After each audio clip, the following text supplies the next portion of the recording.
Hello guys, and welcome back to MS Tech Tutorials. And in today's video I'm going to be showing you guys how you guys can basically sign up for EA Play.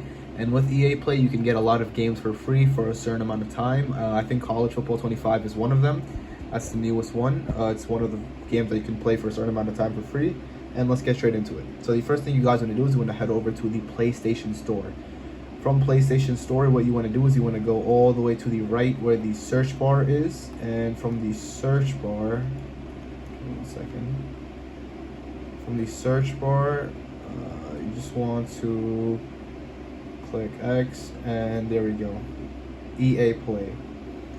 And from here, let's wait for it to load, but there's basically going to be an option that talks about, or you can sign up for $6 a month, and there's another one that's $20 a month, I think it's a different amount of time period, but yeah, 12 months is 40 and 1 month is 6.